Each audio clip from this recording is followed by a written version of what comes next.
Good afternoon, everyone, and welcome to this beautiful fall afternoon version of Black Health Trust. We are so happy that you have chosen to join us today, and we look forward to having an invigorating conversation regarding issues that have come up over the course of this week, as well as topics that we have been addressing over our 2.5 years. Without further ado, I'll turn it over to our founder, Dr. Randall Maxey.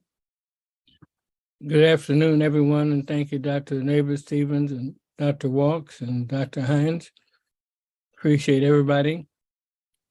We just had elections, and I'm pleased to say that for a large part, at least for one of the audiences, we tend to pick people that will look out for the things that are important for our communities. So we celebrate that fact. Not looking at red over blue, but there are certain colors that seem to fit quite well with the interests of our communities. So without further discussion, let's go with our discussions. We talked about in past weeks, we talked about RSV, we talked about COVID, we talked about respiratory diseases, we talked about vulnerability in general of communities of color. So let's go with the first slide, Simon.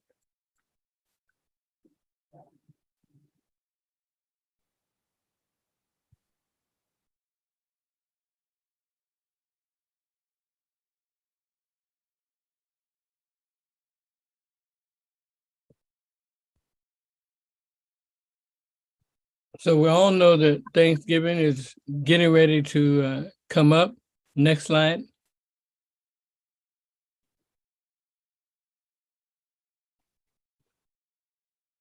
So with Thanksgiving coming up, just 2 weeks away, people who are eligible for an updated COVID-19 vaccine booster, but still haven't received the shot, will need to roll up their sleeves before Thursday to get as much protection as possible before the holiday when we gather with family and friends and loved ones. So this is something very important. I'd like the comments of our co-moderators as to why this is so important as we get together with our families, if that's what we do. Dr. Neighbor-Stephens, Dr. Walsh, please join me. What do you think? Well, it's been demonstrated repeatedly over the last 2.5 years that when you are in enclosed spaces with people who are infected with any number of respiratory viruses, there is an increased chance of transmission of that respiratory virus. And the only way to mitigate the severity of those illnesses is to do what you can to protect yourself. Now, I will concede it is very difficult to eat with a mask on. So we know that a primary method of protection is off the table, so to speak, because you're drinking and eating. So you really have to rely on what you bring to the table yourself, which is a heightened immune system that you have achieved by receiving in a timely manner the appropriate vaccines. And what am I talking about? You know, we're talking about COVID-19 vaccine and we're talking about influenza vaccine. That's what we're talking about. That's what. So Dr. Maxey, Dr. Neighbor-Stephens, I want to make sure that we are clear on the statement you made earlier, Dr. Maxey, which is rolling up your sleeves by Thursday. So there in that statement is an indication that we need to plan ahead. We need to plan to have that vaccine on board and have it be effective with respect to our immune system ahead of time. You can't go the Wednesday before. Well, let me ask the question, Dr. Maxey, can we go the Wednesday before Thanksgiving? We're getting ready to hop on the plane. Is that the time to plan to go get your vaccine? That is not. I think this Okay. vaccine requires at least a couple of weeks to be effective. So in that same vein of planning ahead, it's not a bad idea as we're deciding what we're doing for Thanksgiving, that we get some information. Who's all coming? What time is dinner going to be served? Is everybody expected to be vaccinated? All of the and when I say who's all coming, I mean, are we going to have? I was talking to a good friend of mine. His grandmother's 103 years old. You don't want to be the one that goes to Thanksgiving and gives a 103-year-old grandma COVID. You just don't want to do that. So I think maybe we may care a little bit less about ourselves and we may feel like we're invulnerable. At the same time, Thanksgiving is not about just us. It's about coming together, which is why folks talk about it this way. So not a bad idea to plan ahead, find out who's coming, find out what your host for Thanksgiving is expecting. Should you come in expecting that, you know, folks are going to look at you a certain kind of way, you're showing up trying to help everybody be unvaccinated. So I just think that planning ahead is really what I'm getting from this first bullet here, that we should respect the people we're going to see enough to inquire a little bit about what they're wanting and what they're expecting, and then knowing a little bit about how things work like a vaccine, so that we can be, we can be good guests. The other thing I'll say about the flu vaccine, since Dr. Nabors-Stevens mentioned it, you know, I've had all my COVID boosters and just felt just really great. I took that flu vaccine and I had to take a few days because it did something to me that the COVID vaccine did not do. I got a little bit of sniffles, a little bit of postnasal drip with the flu vaccine, kind of felt a little bit out of sorts for a few days. And I think it's also important to let folks know that you may, after you take the flu vaccine, unless it's just me, Dr. Nabors-Stevens, everybody else good with the flu vaccine? I actually didn't have anything but a sore arm. But, you know, I was sitting here thinking though, and I wish we had some authorities on this. I'm going to take this from a positive point of view, and I'm going to say that your body mounted a very vigorous response because it needed to. And so although you might have been inconvenienced for a couple of days, at the end of the day, it's all for the better. I completely agree. And I took it that way as I was talking with my dear wife, who said, look what that vaccine did to you. I said, yeah, it got my immune system revved up. I'm going to be okay in about 3 days. I'm going to be great.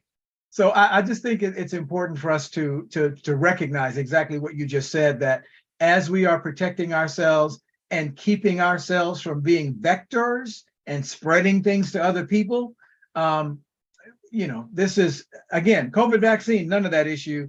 Flu vaccine, a couple of days of of knowing they gave me the real shot. Okay, you use the word vector just very briefly. Why don't you just explain that a minute? Okay, so let me be the psychiatrist that tries to play immunologist for a minute. When I think about vector, and you all know I always think about things very simply so I can make sure I understand what I'm talking about. It means that I'm sending something from me to you. I may not have a big problem with it, but I am passing it on to you. Because I think if I go back to freshman physics, which I didn't do all that well in, you know, vectors have a direction that they go in. So when I think about vectors, I think about the fact that I can maybe have something, not really feel that bad with it, but if I pass it on to you, if I'm that vector that transmits it to someone else, they may have a different problem. Back to what I said earlier about the 103-year-old grandmother who's hoping this won't be her last Thanksgiving. So we need to be thinking about not only ourselves, but the people that we are going to be coming into contact with. You know, I want to go back to the flu vaccine itself for just a minute. Again, not claiming to be anybody's authority on this, but I do know that it is not just one influenza vaccine that is being administered. There are different vaccines, two of which are actually made differently, that are being produced for specific age groups. And not to imply anything, Dr. Walks, but it could be that you received a version of the vaccine this year for the first time that you've not had before, because they keep in mind the immunologic status of people by age group. And so they did things for one of the vaccines that's being given for those who are over 55, I think it is.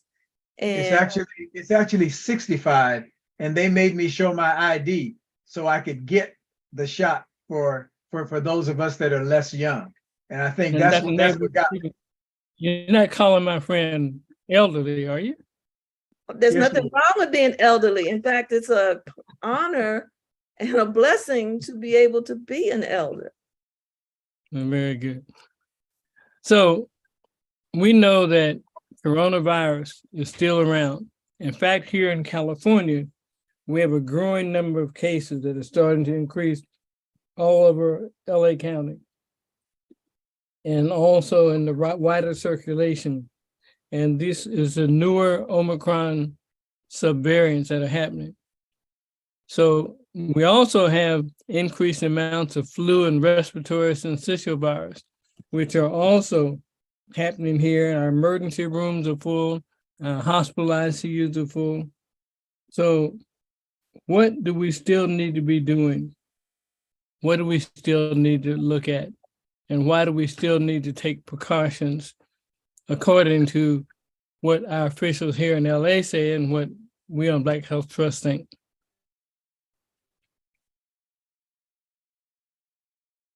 I'm not sure I understand your question. I mean, I know you're not asking this audience what they need to do, because we've been talking about what you need to do for 2.5 years. I think what the statistic, not only in Los Angeles County, but in various pockets all over the country, and I promise you after Thanksgiving, it'll be everywhere. The virus is doing its thing, and we are not doing what we need to do to protect ourselves. So a lot of things that we've talked about from day one: washing your hands, using masks inside with other people, being sure that people have taken precautions to get their flu shots, and by the way, I've had mine too, and pneumonia shots and the boosters for COVID. I think those are all very important. So everything we've said is still very relevant as far as I'm concerned. We can go to the next slide, Simon. Well, hold on, Dr. Maxey. Before we go on to the next slide, I wanted to ask you and Dr. Neighbors-Stevens a question about this time of year and with things circulating more, because I was raised with that old saying that science says is wrong, that if it's really cold and you go outside, you can catch a cold because it's cold. And I know that science says that that's not true. However, there is this thing called cold air induced bronchospasm. Some people have a reaction to when it's cold. I know when I go outside and it's cold, my nose runs for a little bit when I come back inside. And I heard that there was some connection to having more fluid or mucus in your upper respiratory system and things wanting to come and land there that might be circulating. Is any of that reason? Is that a good reason for me to put my coat on when I go outside and cover my head when I go outside? And remember that yesterday in Maryland it was 75 degrees, and today it is 42 degrees with a wind chill in the 30s. I don't think that's healthy for me to be out yesterday and today in the same clothes. I think there's some truth to what you say. But let's say what the literature says is that, one, we know that during cold weather, people tend to congregate inside with each other. And it gives you more of a chance to be around people who may have certain things that vector. and you can pass that on. There's also theories that suggest that because of the cold, it slows down some of the things that normally protect us, such as your mucus and your mucous membrane, etc. The bronchitis that you're speaking of, those are at least two of the theories out there. So there is some truth to what's going on with cold weather in the winter season in general. Well, the other part of it is that at least two of the three viruses we're talking about are winter viruses. Now, COVID seems to be a year-round virus, but RSV and influenza A and B are winter viruses. Well, can we go to the next slide? I think it may address some of the things we're talking about, I want to talk about. So in this one, basically talks about the best reason to keep up to date on your boosters. And maybe Dr. Walks, as our reader, sometimes you can start with the first bullet point, and Dr. Neighbors-Stevens, I can go with the others. Absolutely. COVID-19 protection from infection, hospitalization, and death all wane or decrease over time. That's why we have boosters, right? Yeah, that's something we know. And so if you had a booster a year ago, if that's possible, we know that you need to be getting new shots, new immunizations, even if you've had COVID in the meantime. Those protections that we got last year are not relevant past another 90 days to 6 months. Dr. Neighbor, you see a lot of this in your job. What do you think? I'm seeing what we have been commenting on for the last 2.5 years.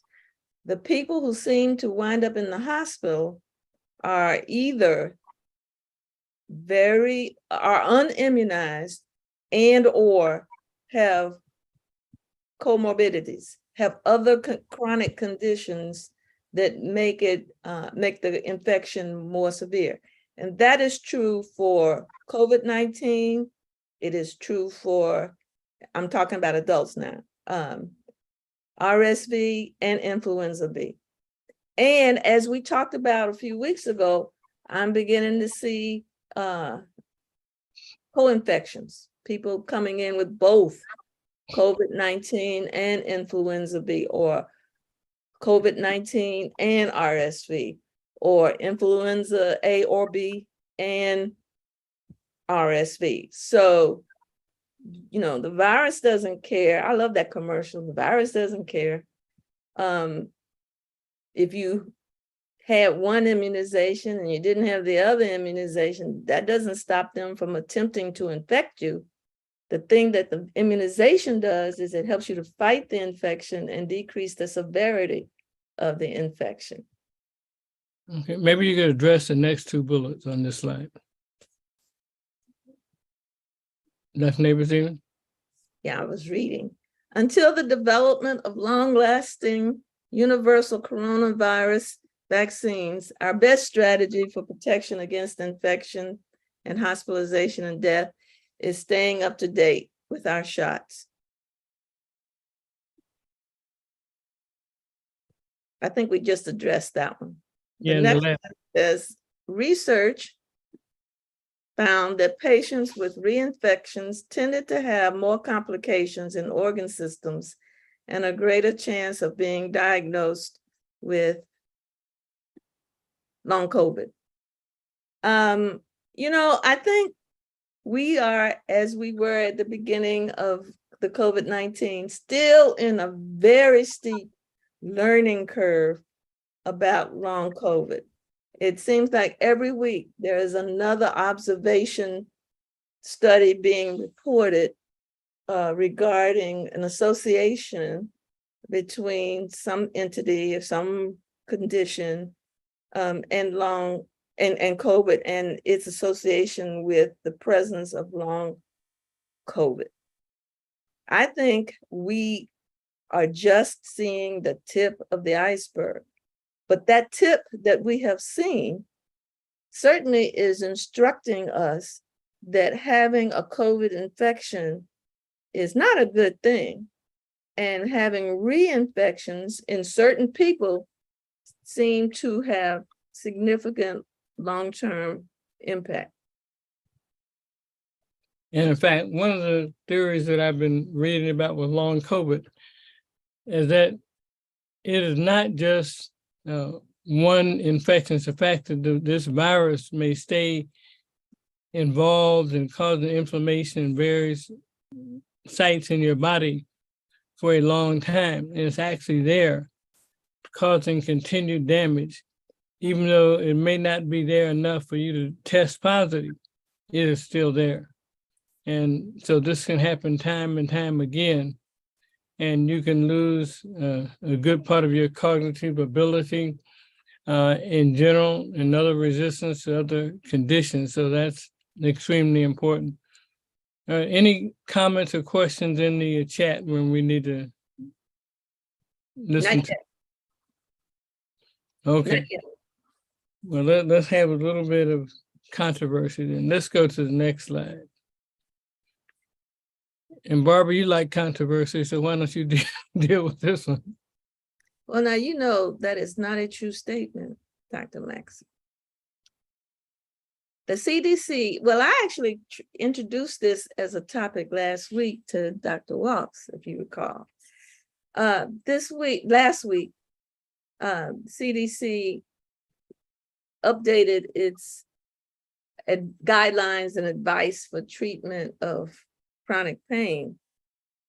Now, I'm not sure that.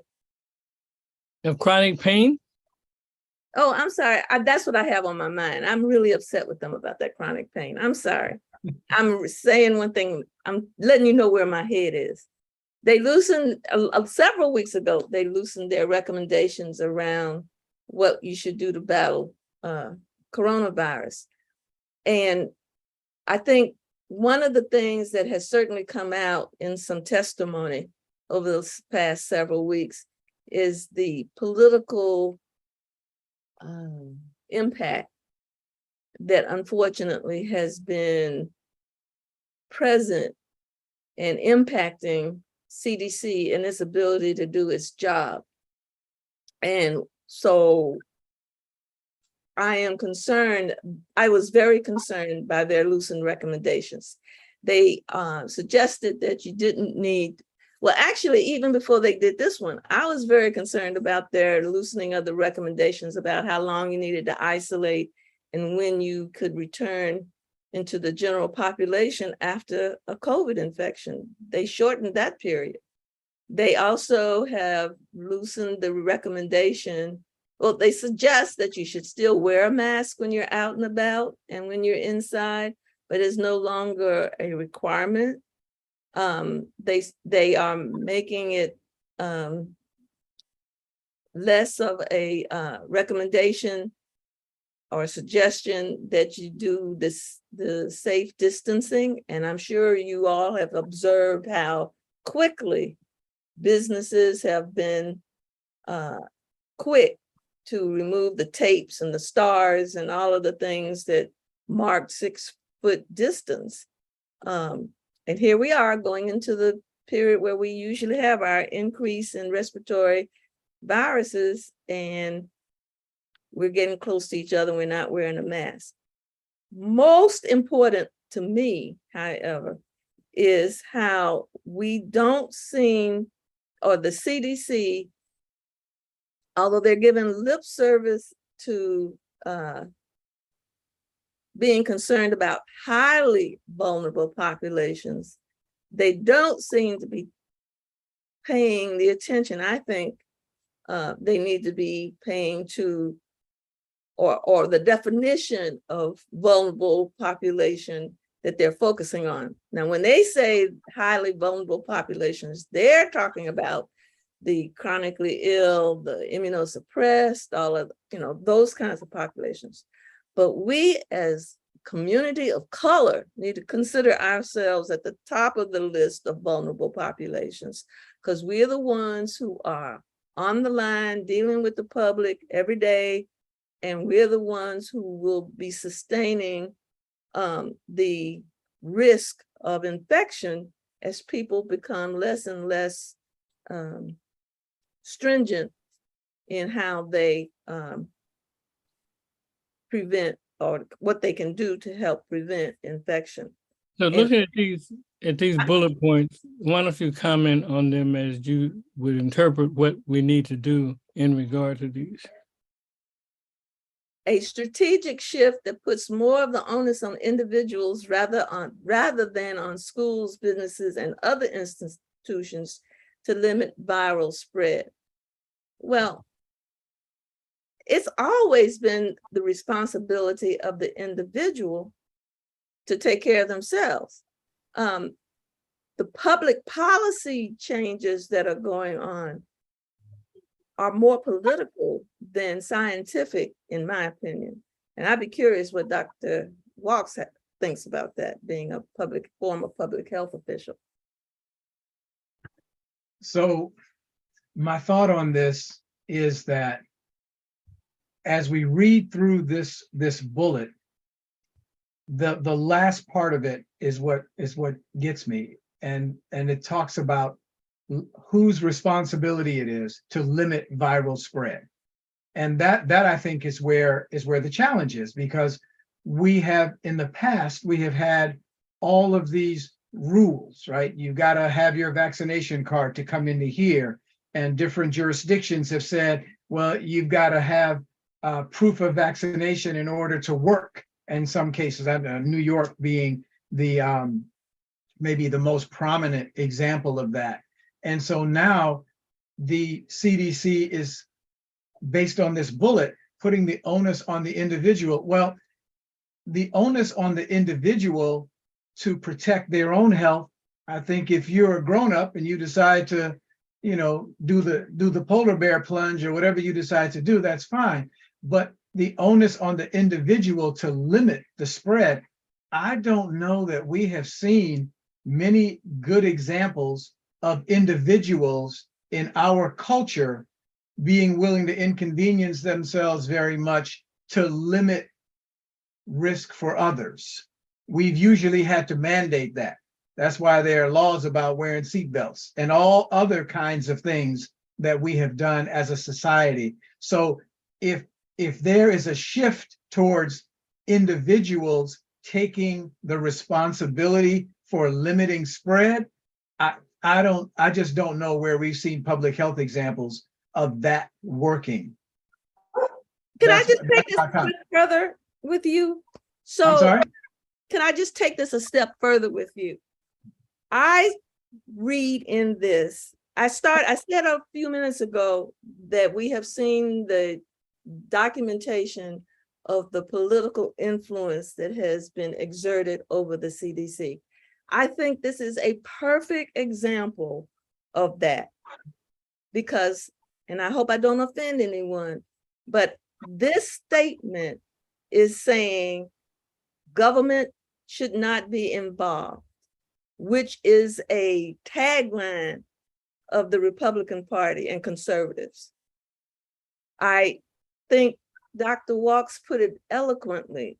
As humans, not just here in the United States, humans have always needed some entity to put some guardrails around behavior and activities, because we tend not to always use good judgment. And certainly health should be something that should be squarely in the realm of government, because it's government's role to look out for everybody and not be focused on one particular entity or group. So I'd like to put my spin on this. I'll say that this is purposeful. And I was listening to a broadcast over the past day about why in Georgia the senators need to have a runoff. And one of the reasons that resonated with me was that 40% of the population in that state was ex-slaves, Black people. And in order to control that group and make sure that none of them could ever be elected, they put in the rule of having 50 plus 1% to do that. So our government, our federal government, being mostly white, has put into place that they're not going to be in the political business of saving the most vulnerable people. They're going to put the onus back on them because they don't care. And that does mean that, in my view, we need to protect ourselves because it is purposeful. It has nothing to do with Republican or Democrat. It's white people, in my opinion. So that's the way I see it.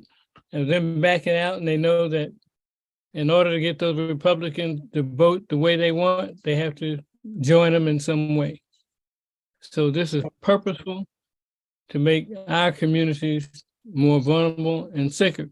And in the previous slide, we saw how much is working in that all the hospitals, all the emergency rooms, all the ICUs are full with people with the triple threats of flu, RSV, and COVID. They're all going crazy. And we should look at that. Now, we also know that the whole rule about social distancing was never right in the first place. 6 foot doesn't do anything. We know that the spray that is aerosolized, it comes out of your mouth when you talk, sing, or like that alone goes 20 to 30 feet. We had that lecture from Dr. Salafu at least twice. So even that was not adequate. And the quarantining for unvaccinated people, I'm not going to be around any unvaccinated people for Thanksgiving, whether they're mother, father, aunt, uncle. If they're not vaccinated, they're not invited. That's the way I feel about it. Any other comments? So yes, Dr. Maxey, I'm going to take it upon myself to do a little bit of defining sometimes, because I don't know that everybody always understands exactly what you mean. So when you say a certain large group of people, I'm going to put the word some in front of what you said. Some of those people, because I think it's important for us to recognize that we are in an evolving society and things are not right yet. And at the same time, there are people from all different groups that are working with us and holding hands with us as we try to get rid of all of the inequities that plague our community. So I don't want us to let anybody feel they can't join our struggle because they look a certain way. Anybody who wants to work with us, we want to work with them. Is that fair, Dr. Maxey? That's fair. And you're so diplomatic. I'm glad you're my psychiatrist. But let me speak on this again. From a cultural standpoint, I'm dividing those people who claim. I was on a phone conversation today, and somebody said, well, our nation is a Christian nation. It is not a Christian nation. It was not founded on Christian principles at all. In fact, it was founded in part to get away from being a religiously constrained organization. And it was made so that we can be free to have whatever religion or belief experience that we have. But recently we have people who are Catholics, we have people who are evangelicals, and other groups believing that they can tell us what to do, even if we're Muslim or some other religion. So there's a thought that, I'm sorry I expressed it as black and white, but is a culturalization that is attached to being white. Not all people are of that mode of thinking. So you're correct in your recreation of what I said. Dr. Maxey, I love you. I love the passion that you bring, because this matters to all of us. And at the same time, I think we want to make sure that we are as inclusive as makes sense. The other thing I'll say about this, whenever we talk about the history, and you actually said this very, very clearly and accurately, I just want to emphasize it, is that whatever happened in the past is important for us to know, but never as a reason for holding us back, or never as a reason for why we can't accomplish and we can't achieve. It should be, as you used it, an indication for us to spur ourselves forward, knowing that, as the old people used to say, boy, you know you got to be twice as good. You know you got to work twice as hard. And I think that we have to just remind ourselves that sometimes that's true. And it's an indication that we just need to do that. Agreed. Let's go to the one that says the quarantine rule for unvaccinated people still need to be excluded from many of our social circles. I believe that anybody that is not vaccinated and doesn't have a good reason for not being vaccinated is a person who is more vulnerable to pass on and be infected, be a vector, and not be as respectful of me being a senior citizen as they might be. So I'm not going to invite them into my presence on a family holiday. What do you think? That's your prerogative. I said, what do you think? I know it's my prerogative. I Well- think you cannot control anybody except yourself. And so I you can have control who Wait, comes to let my me- dinner. Well, let me finish my statement. I don't think you can control anybody but yourself, but you can make the rules by which you want to live. So So this I is can entirely logical. stop them at the front door, right? It's your house, isn't it? Yeah. So I think Dr. Maxey, what I would take from that is you prefaced your comment by saying senior citizen. And we know that I think it's 90% of the people that died from COVID were over 50 or something like that.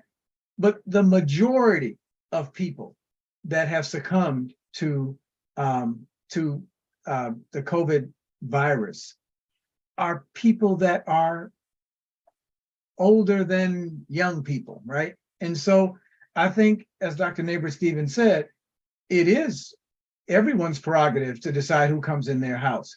At the same time, I think that it is kind to let people know what your concerns are. When we tell folks the importance of them getting vaccinated, they may not agree that it's important for them to get vaccinated. But maybe if we tell them that grandma's coming or grandpa's coming, or I have kidney disease, I'm diabetic, and I got 2 or 3 other things that put me at higher risk, and I'm not comfortable, maybe it allows them to understand better why it's not just everybody. And well, everybody's had it now. That means to skip ahead to the last bullet, the vast majority of people who at this point have some immunity against the virus, my response to that is, so what? I may not be in that vast majority, and I may have some concerns, or my parent or family member may have some concerns. So when you start telling me about the vast majority and how most people, I always say, miss me with that. I'm thinking about what my concerns are and what the people in my home have as concerns. And so maybe we're not going to have anybody in that isn't vaccinated because, and I would give them a reason. I wouldn't just say you can't come in because you're not vaccinated. That's the reason I don't want them in. You know what? But the other side to that point is you don't need to put yourself in a situation in which you feel unsafe. Right. So it may. I think there's a comment in the chat that really kind of sums up in some ways what is a conundrum.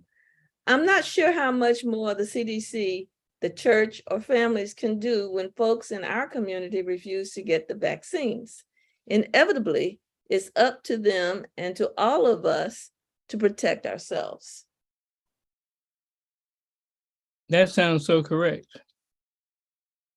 That sounds so correct. Let's move to what may be the last slide.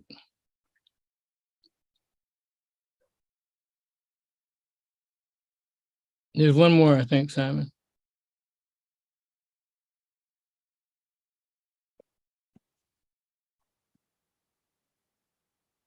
Maybe Dr. Neighbor, you can read this one. But the revision in guidance carries some risk, according to infectious disease experts. Another fall and winter wave of cases or the emergence of a new corona variant could call into question the wisdom of the CDC's strategic pivot or hamper the agency's ability to reimpose tougher guidelines. Well, I would also, if I had written this, I would have added unintended consequences. So what do I mean? I just read this week, now there's been enough time for studies to be concluded. I mentioned when I talked about illness in children that a few weeks ago that 86% of the kids in this country, school-age kids, have evidence of prior COVID infection now. And there was not much that we could do at the beginning of the COVID epidemic, except keep them at home because we didn't have a vaccine for the kids.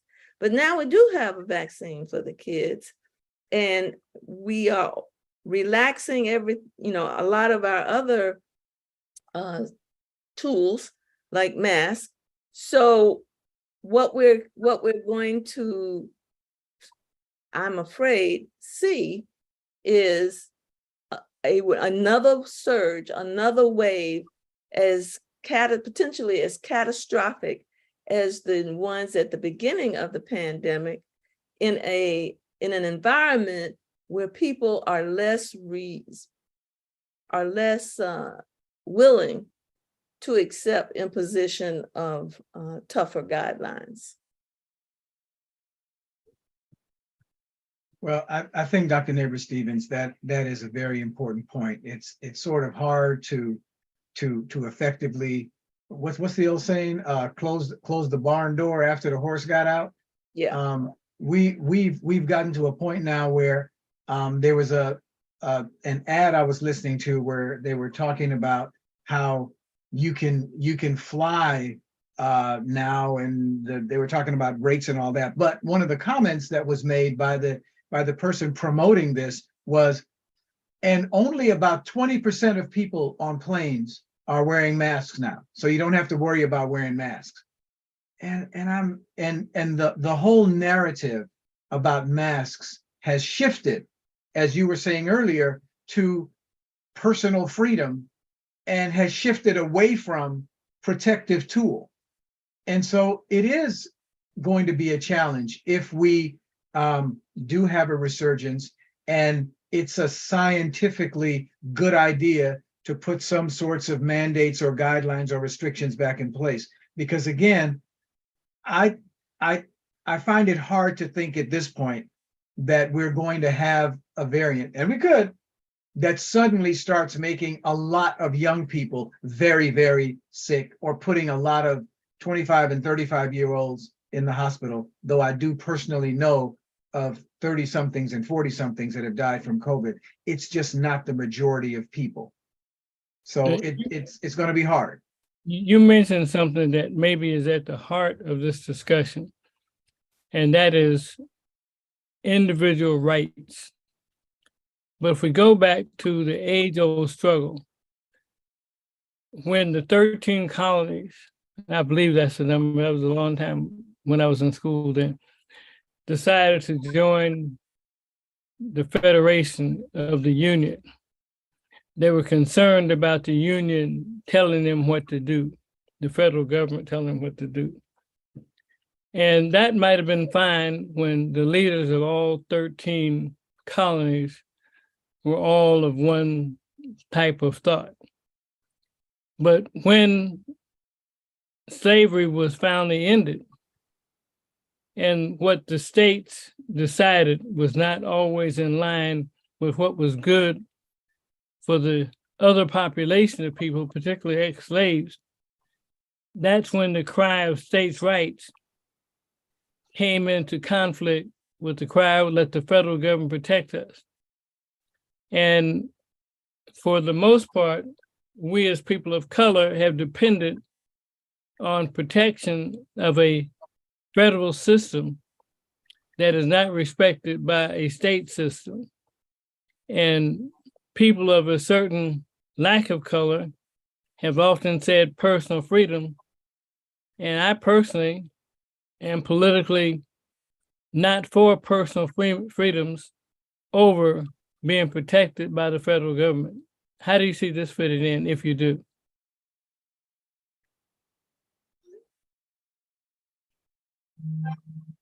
I think the conversation around states' rights versus the authority of the federal government is a very vital concept and conversation to have, because states' rights has been a problematic stance ever since the 13 colonies. Ever since the 13 colonies came together, and it almost blew up the colonies. Barbara, let Simon take down the slides. Simon, take the slides down. On the other hand, I don't think I'm prepared to advocate for a country where the government has total control over my activity. So I think that it would not be a conversation that would be short. I think this would be the need would be for a very thoughtful kind of conversation. But I want to redirect us, if you don't mind, to a comment on what the slides were talking about from Dr. Rhonda Johnson. She has put a very thoughtful comment in the chat, and I'm wondering if she could be unmuted and she would lead us in this part of the conversation. Dr. Johnson? Hello, everyone. Hi, Dr. Johnson. Okay, so this kind of is in response to Dr. Maxey saying that if for Thanksgiving, no unvaccinated people he won't be in their presence. We've had a lot of division, even within families, around the status of COVID vaccination. I know early in the beginning, when the vaccines were rolled out, families were torn apart behind, their opinions around the vaccine. Now, there were mandates at first. Now, just about all those mandates have been thrown out of court. The only people who can really enforce mandates are individual employers and the federal government. But if the Republicans gain control of the legislative body, the Congress, they will immediately try to work. I mean, they've put that in their platform to do away with those mandates requiring vaccination in the military and amongst federal employees. But all of that aside, when the CDC guidelines, the newest guidelines came out, they clearly said, and I don't have the wording right in front of me, that they were no longer going to make distinctions between vaccinated people and unvaccinated people in terms of the recommendations. And part of that was based on the reality of the fact that the vaccines do not prevent significant transmission, because these variants have evolved to be so highly transmissible and immune evasion. So there is very little distinction now between vaccinated and unvaccinated people in terms of their ability to get infected with this virus. So the vaccines don't protect us against infection or transmitting it to someone else if we get infected, but they do protect us against severe disease and death. That is the advantage of getting the vaccine and the booster. But we're, they don't prevent transmission. And I think that we, again, it's sort of personal for me because I have all these family members that refuse the vaccination. I happen to have family members that are involved in the Hebrew Israelite religion, and they don't believe in vaccination. And, I made a decision, and this is personal, and I'm sharing this in this venue, but I made a decision that I wasn't going to deny myself those family connections. So, I focus on when I'm around those family members who haven't been vaccinated, I highly focus on non-pharmaceutical interventions. I wear the mask. I make sure I have my HEPA air filters going. I don't care if it's the dead of winter. People know that they will be cold in my house because they have to layer up because I'm going to have windows and fans. I have fans even in the wintertime to move the air around. Plus I have my air filters going. So again, I don't want to overemphasize the role of vaccination. Vaccination is important, but we are learning just as important in the role in terms of stopping this chain of transmission, the importance of non-pharmaceutical interventions. And that's all that's the point that I wanted to make. Don't forget the masking. Don't forget that, your odds of getting infected are greater if you're closer to somebody who's infected. So that's where the distance, I think we have to make this plainer for people to understand. The closer you are to somebody that's infected, the more likely you're going to get infected and the more viruses that you will get that get into your system, and try to get people to do simple things like open up the windows or hold things outside if possible, and put those masks on when they're in indoor places, and think about the places that they're going to go to. It's changing these behaviors. Since the virus is evolving and mutating, we've got to evolve in our messaging as well. That's just my 2 cents. Let me speak to you. First of all, I appreciate you bringing your thoughts to the table, and I respect them. But if you notice, when I did speak about those who I would and would not invite to my home, I said that those who are not vaccinated wouldn't be invited, but it's primarily because of their method and mode of thinking, not just the vaccination itself, but they tend to be less respectful and of people who needed to be vaccinated. It's not whether the vaccination will stop an infection, but people who are anti-vaxxers or denying any effects of that disease are the ones who, I love them, but I can love them on the telephone. I can love them outside if we have a family reunion in the park, but I cannot love them in my house. That happens to be a preference that I'm putting up. So there's both sides. It's a thinking pattern that they may be less careful than others. It's not that I don't love them, but I appreciate what you say, and I think we should debate that for a few minutes. So, another side of this is you made the decision, you are, making a decision about your house. Right. And come into your house. But we also have to make a personal decision about what we're going to do ourselves. Now, where am I going with this? I love Black Panther. And I really, really, really want to see Wakanda, the sequel. However, I know, even though I'm immunized, that if I'm in a enclosed space with people who may or may not be immunized and who may or may not be infected and who definitely will not have on mask, that if I am concerned about my own personal well-being, I best not go to that theater. That is where your personal assessment of your risk and what is important to you has to be employed. And I agree. And I want to say, Dr. Maxey, in all respects, you have all the right to decide who's coming in your home. And I personally agree with that. And even like when I have repair people coming into my house, I'd meet them at the door with the mask. You know, for repair people, yes, you're going to wear the mask. But for my children who have decided not to get vaccinated, that's a hard call for me. You know, that is a very tough, emotional journey that I have not been wanting to go. And yes, I have children that have refused to get vaccinated as much as I talk about COVID, but you know, they're adults and they have to make their own decisions. They have to live their own lives. And you know, that's where it is what it is. And so far the strategy has worked. And again, I say that only to share that we have to work as hard addressing these non-pharmaceutical interventions, just like the messaging has to be around the vaccines.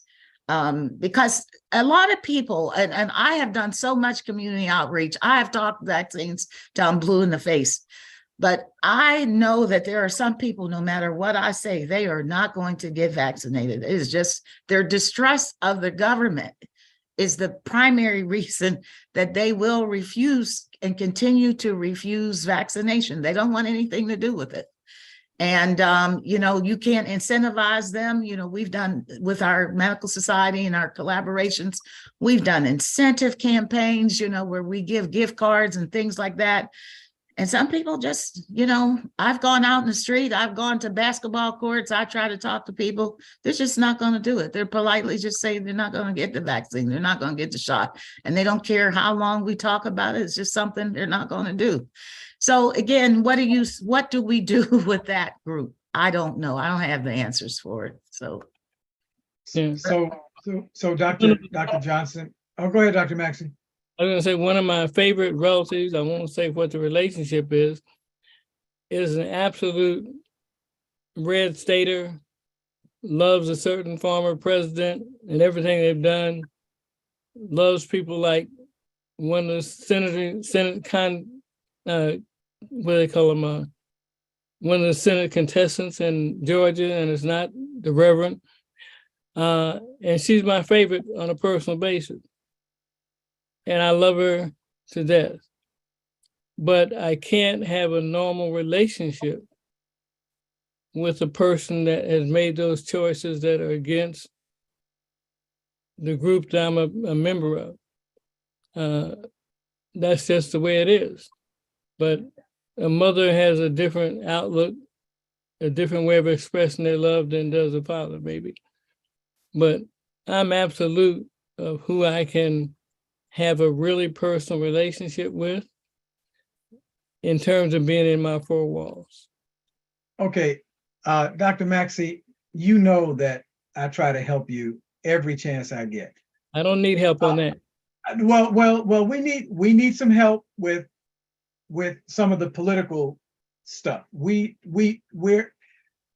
want everybody to vote, but the whole thing about red state and blue state is just not something that certain kinds of 501c3 organizations can talk a lot about. We just got to be careful about how much of that we do. One side or the other. We can talk about them, but we can't prefer one over the other.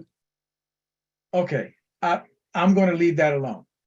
What I really wanted was I wanted to ask Dr. Johnson, because I absolutely am willing to be educated all the time.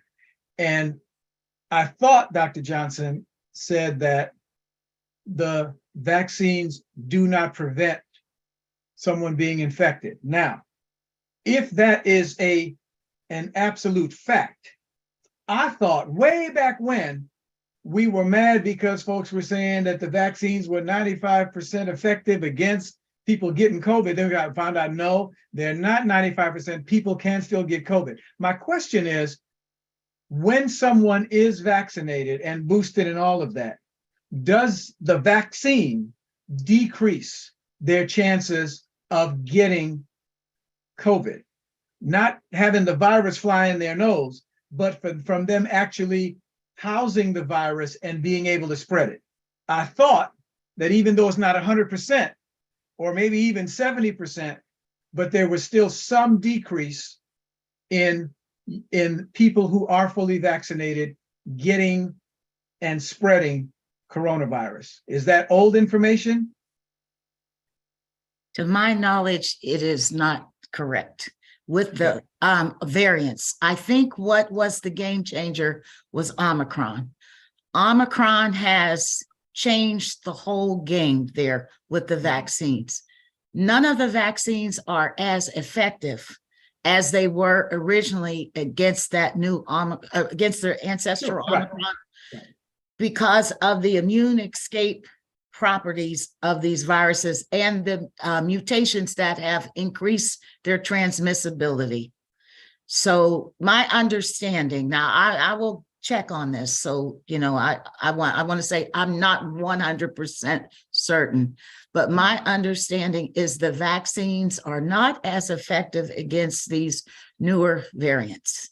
Mark, I'd like to refer you to one of our first year shows where we had Dr. Patricia Whitley Williams speak on the vaccines. It was directly around vaccines. And I asked her directly, is the vaccine at that time, you know, we just had the two, are the vaccines, will the vaccines prevent you from getting infected? Her answer was no, it does not. They do not keep you from getting infected. They mitigate the severity of your illness. Now, where we went off the rail was with the initial messaging or lack of messaging appropriately of when we initiated the vaccine process. People wanted, and we can understand why, people wanted to have a vaccine that would prevent them from getting infected. But that was not what the clinical trials were testing for, and that was not what was presented in their application for the emergency use. But it got out there, and then they had to walk it back because it wasn't true. I think that psychologically, many of us are used to hearing the word vaccine and hear the word prevent. And that is not true. It simply, as Dr. Johnson has said, mitigates the level of illness that you may or may not have and helps prevent hospitalization and deaths. It also can mitigate your response to the same point that you can be infected and transmissible, but not necessarily be sick. And therefore you can misread how you can infect other people to the degree that you can do that. But it definitely does not prevent. And we know that the job of every virus is to mutate and continue to have a survival of the fittest virus. And that's why this is a continuing problem. So Dr. Johnson and I are both going to go back and double check and triple check and be sure, because my favorite word in the entire universe is clarity. I love clarity. It's a great word. And I think that I want to be clear when I tell someone the vaccine will not have anything to do with transmission and all that, that is in fact true. Because if in fact the vaccine reduces, I want to know that. I want to be as clear as I can about that. So Dr. Johnson and I have our homework for next week. Very good. Okay. So Dr. Sherrod has her hand up, Dr. Maxey. Dr. Sherrod? Yeah, good morning. I've been listening to the conversation. And, you know, this is the real challenging situation that we're in now since the pandemic. And I was just trying to think of some way we could still preserve our relationships, which are also very important during this transformative time. And in regards to the question of the Thanksgiving dinner and having to exclude those people who you feel because they're unvaccinated shouldn't come to your house, I was wondering if you could just have them do a COVID test, like 48 hours or 24 hours before they show up, if they have a negative test, we don't have anything that's 100% proof that will protect you from getting the virus, but we have to go back to the ABC basics. Why do we get infected in the first place? So there are three main factors. One is the status of the immune system. That's the number one. Second is the amount of virus that you're exposed to. And third is the length of time that you're exposed to that particular organism, virus or bacteria.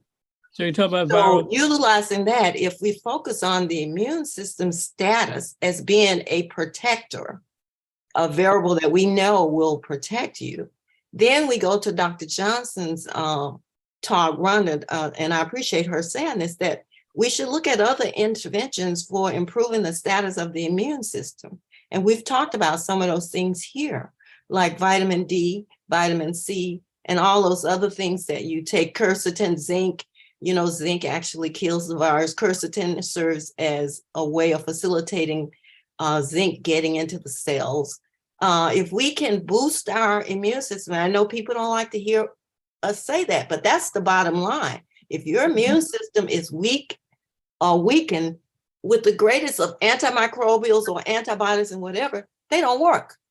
So I think we can focus on other means other than discriminating based on vaccinated status. For some reason, it irritates me because one, it's been demonstrated that having the vaccine does not prevent transmission and infection. I think that's been well documented. And Yes, so to still discriminate against people based on whether they're vaccinated or not is not using the science that's out there. And this is all about, quote unquote, the science, right? Which doesn't explain everything. And we know that there are other elements. So I think the focus should be on how do we prevent and how do we protect? And let's use all the tools that we have in our armamentarium. We can use the herbal stuff, the vitamins, exercise, boost your immune system, wear your mask, wash your hands. Those are the basic ABCs of infection control. Washing your hand. We know that this virus is primarily respiratory spread, but if you touch a surface and then put your hands to your face, your nose, your mouth, your eyes, you got it. You've put it through other means of transmission into your system. So I think we need to emphasize those ABCs of infection control. Dr. Sherrod, I appreciate what you're saying. I think that solves the problem. I'm going to make everybody test within, would you say 48 hours? Yeah, before- 48 hours before they come to your house. And that's not going to guarantee 100%, but at least you know that somebody's not in your house who is infected. And that could be a vaccinated or an unvaccinated person. You can have a vaccinated person at your dinner that was not tested, that's infected. And also we know this, that vaccinated people actually take a longer time to clear the virus after an infection. So they are more longer a vector if they get infected with the virus than people who are unvaccinated. So the real thing is That's- testing before the Thanksgiving dinner. Yeah, That's- let them test 2 days before they come to your house. What do you And think- what do you think, Dr. Johnson? So we'll get Dr. Maxey. Dr. Johnson is on mute. Dr. Clark has had her hand up for a while trying to get in. So Dr. Johnson can prepare her answer. We can try to get Dr. Clark in. Go ahead. yeah, Dr. Yes, Clark. can you hear me okay? Yes. Oh, great. I apologize. I am traveling, but I just kind of want to comment on how I really think the whole focus should be at this moment, since we're kind of moving into another phase of interacting with each other, and that is the point of wellness. And I really love the points we talked about in reference to using other modalities that are maybe non-pharmaceutical to be able to help us with infection. So for instance, aromatherapy is another vector that can be used to purify the air that can also help with transmission. And then of course, just boosting your own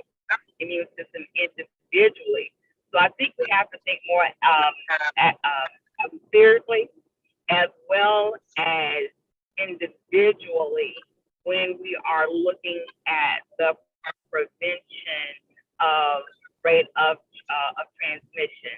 So I just actually gave a talk yesterday with quite a few people who are in integrative medicine, and it's just really phenomenal. Some things that are out there that really can help.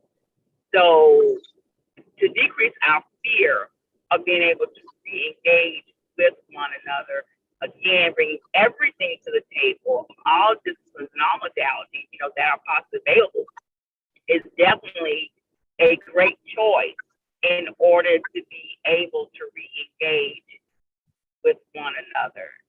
So I'm going to leave it at that point. And So- thank you, Professor Clark. So Dr. Maxey, and correct me if I'm misreading this, because I want to get to Dr. Lisa Kerben-Dawes, who is joining us from Jamaica, as she does every Sunday. Dr. Johnson ran ahead of me on getting the homework done and put in the chat that everything that we were talking about and she was saying earlier is in fact accurate. And in addition to that, that the COVID-19 vaccines also help protect against infection, which is different from saying they will prevent you from getting infected for everybody, but they can protect against infection, which is what I was kind of trying to say earlier. Nothing is 100%, and I won't use any examples of things that aren't 100%. It's a lot of things that are not 100%. I think that as we're adding all of the things we can do to protect ourselves and protect others, I don't want to leave the vaccines out as one of the things that we can still do to protect ourselves and to protect others. All of the things that Dr. Sherrod pointed out, vitamins, all of that, I've got this big long list of stuff I take every day, in addition to the air purifying HEPA filters and what have you that Dr. Clark talked about. I know Dr. Maxey has the same machine that I have that goes out and kills the viruses in the air. So there are a lot of things we can do to protect ourselves, not just from COVID, but all the other stuff that's floating around out there trying to kill us. So we need to wash our hands and wear our masks and all those things that we talk about all the time. Can we go to Dr. Kerben-Dawes? Of course. Dr. Kerben-Dawes, are you there, Miss Jamaica? Funny. Hi. Yeah, I'm calling from Jamaica. Two things, Dr. Maxey. We had a big meeting of our old school recently, and they asked people to be tested for COVID 2 days, 48 hours before. And it's interestingly enough, we had a few positives come back 48 hours before. Nobody was really sick, but everybody that came back was vaccinated. But granted, 90% of the people were vaccinated in any case. But of the few people that came back positive, nobody was really sick. So it was a good thing that they did it. So that is a good thing for you. The other question I had is, in Jamaica, we have not gotten the new vaccines. So they just have leftover of the old vaccines. And the question comes up all the time, should we still be advising patients to take the old vaccines since we don't have the availability of the new ones? Whoa. Okay, I'm not infectious diseases, but my thought would be take what you have until we can get what you really need. There shouldn't be any harm in taking what you have. But if somebody has a different conversation on that, please state it.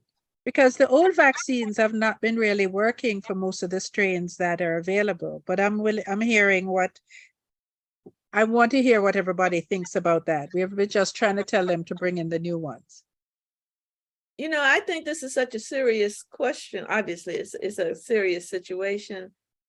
We don't have any of our, at least I don't think, I looked, I didn't see them, any of our immunologists on, but I would say that this is something that needs to be broached with some of the authorities that we have had on the show offline. Because Well, we have a few. Dr. Sherrod is infectious disease. Dr. Jordan is infectious disease. I didn't see Dr. Jordan, I'm sorry. Is Dr. Exline Bean on? No, I didn't see her. Okay. You got any comments Well- on that, Dr. Sherrod?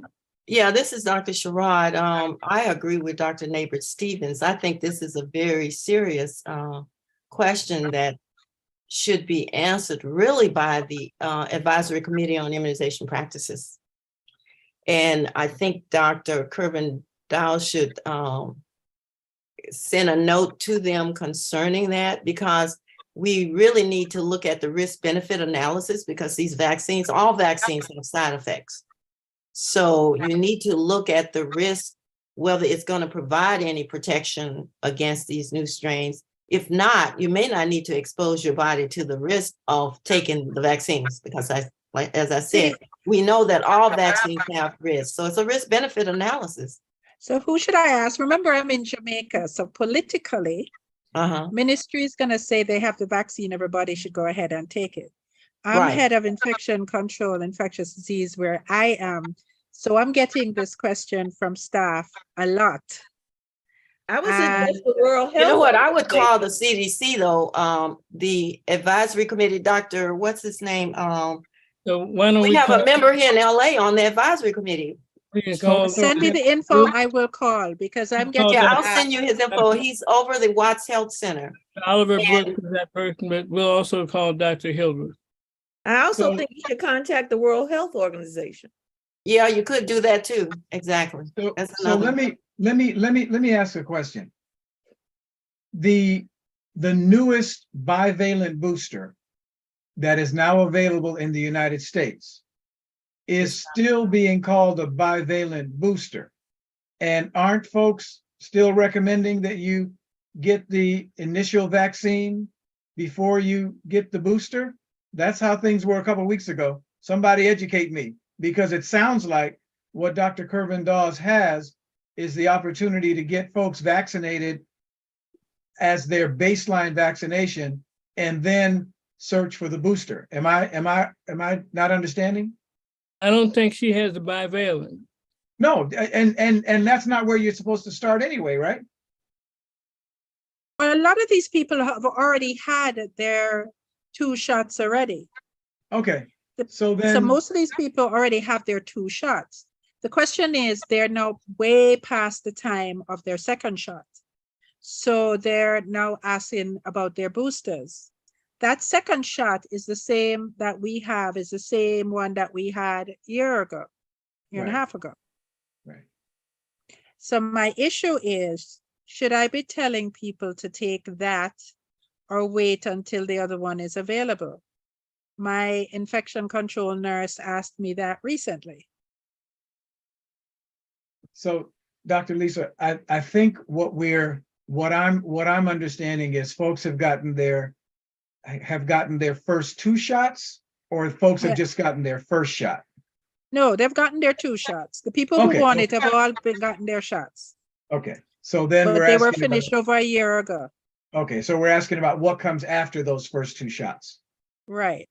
Okay, yeah, I think the advice to get the information from someone who is a up-to-date current expert makes a lot of sense. So Dr. Maxey can get that information to you.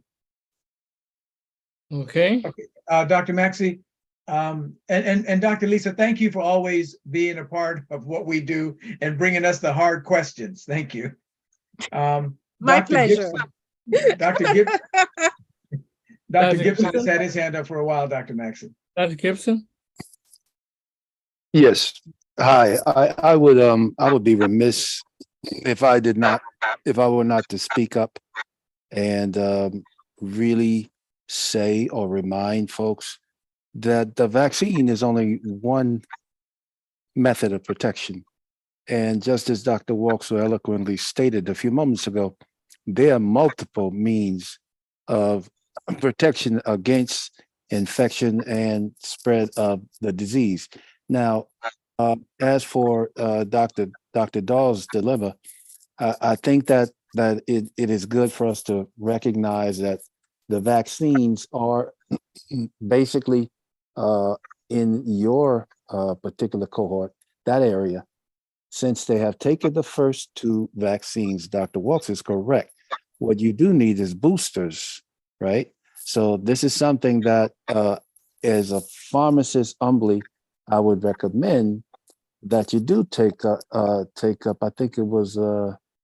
Sherrod that somebody recommended that you reach out to ASIP and clear it up there. And we have folks. That's right. The deal is in the Black House. We got brothers and sisters right up top sitting at the table. So that would be where I, humbly speaking, would start as a pharmacist. That's on the pharmaceutical side. But you have a whole host where you are of other options, additional options that we don't know really much about because they're not really studied. And that's what floats my boat, makes my feet hit the floor early in the morning to read and study up on the biodiversity and the wonderful options that we don't know about that you guys have ready access to. I mean, just take a short hike and pick some off the plant. That's very exciting. And it's interesting to hear other folks on the call to talk about other options, because really no one option is ever going to make this thing any better. And believe it or not, COVID's going to be around. So I'm on the Black Health Trust. And Amen. Thank you. Dr. Johnson, go ahead, please. Thank you, Dr. Gibson. Yes, I wanted to address Dr. Dr. Sherrard's comment about testing 48 hours, because I was in a situation where this happened recently. I was at a women's conference and we were told to test the day before, do our rapid tests. So we did our rapid tests. There was a participant in our conference who did the rapid tests. Her rapid test was negative. She happened to be a high-ranking CDC official, but her husband had COVID. So to be on the safe side, she tested one more time. Right before she came in the room, she did a rapid test with us, the rest of us, and her rapid test was positive. So I do want to say, in terms of a zero COVID risk, it doesn't seem like we're there yet. We can't get to zero COVID risk. Right. And there is a window in which your rapid tests may not be positive, because even the CDC says, the FDA says in their guidelines with the rapid tests that if you are negative, but there's an index of suspicion, you should repeat a negative. We all know this. A negative rapid test does not mean you do not have COVID, particularly if you have been exposed. Number one, if you've had exposure, that it could just be you're still incubating and you don't have enough virals present in your nose to make that test positive.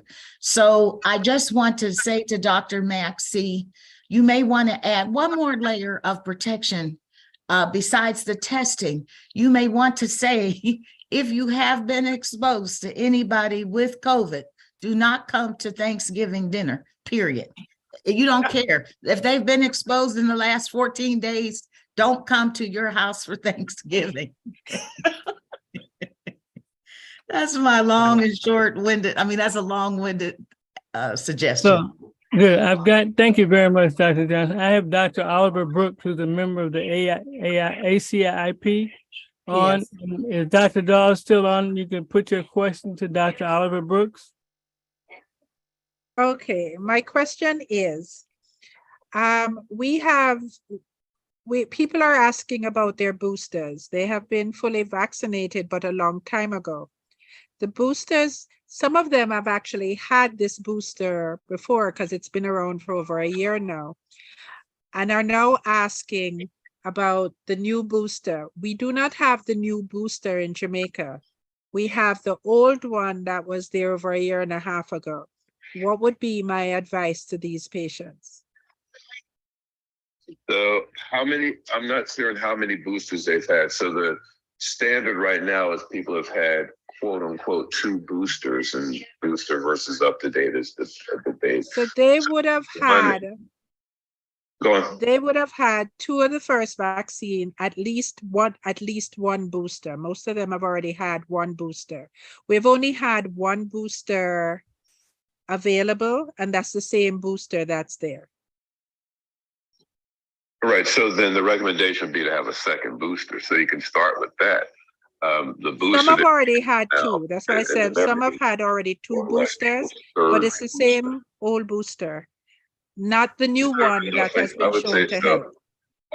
The data shows that you do get some quote unquote boost, and of course now the circulating virus is BA.4/5, and now there's another one coming on. But I mean, note that the vaccine is safe and effective. So the downside of not getting vaccinated is minimal. So I would recommend, if you don't have the bivalent one and you've only had one booster, then you should get your second quote unquote booster. That should be 5 months after that first booster. Now, the recommendation, if you've had both of those in that situation, that's a really kind of a difficult question, because we're not even looking at that anymore, because that's not where we are in the United States. I would say at this point, I'm not sure that I would think that another one at that point would make a big difference, especially since it's the ancestral strain that you'd be getting in that booster. So for your people that have had their primary series, which is 2 shots or 3 if you're immunocompromised, then the recommendation is 2 boosters. A lot of you, you're saying have had 1, they need their second booster. Well, thank you so much, Dr. Brooks. Thank I you. appreciate that. Thank you very much, man. My pleasure. Talk to you Thank later. you for all you doing, Dr. Max. Okay. All right. Well, I thank everybody for their attendance. I've been informed that we're almost out of time. It's 1:30. Thanks, Dr. Johnson and Dr. Sherrod, for your input, and Dr. Gibson as well. Final words, Dr. Marks?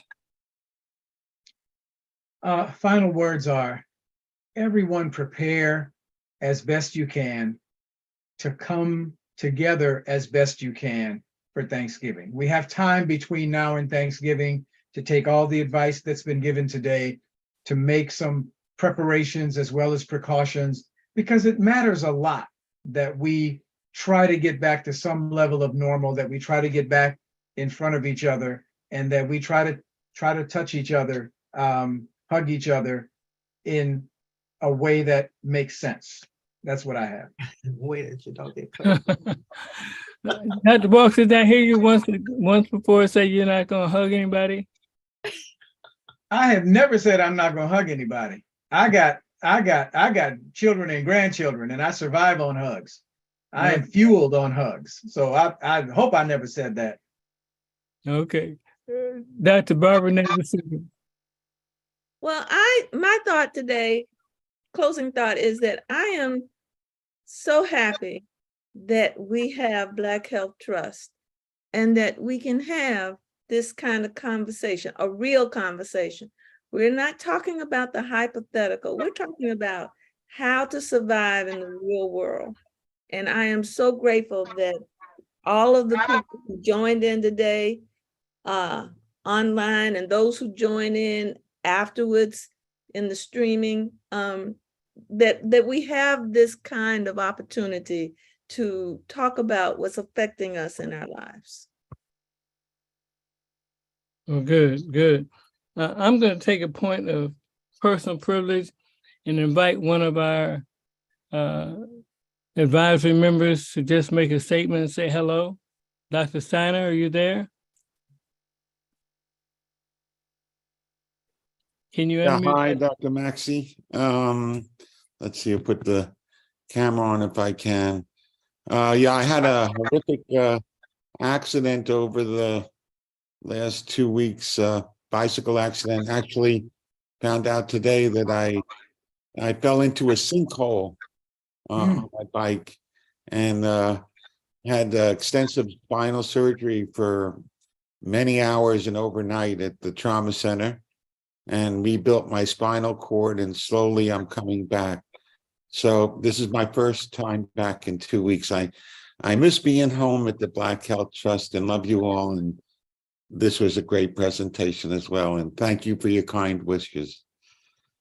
Well, thank you so much. And we all love you and pray for you that everything will be okay. Everybody, Godspeed, Tim. Thank you. great evening and have a good Thanksgiving coming up. And thanks, Dr. Sherrod and Dr. Johnson. I'm going to have a few more people at my Thanksgiving dinner now, thanks to your suggestions. Dr. Walks, you can come too. I'm laughing because I just hope you're not the one cooking. I'm not, believe me. Have a great day, everybody. Bye. Thank you, Bye. Dr. Maxey. God Thank bless. you, Simon. Bye-bye.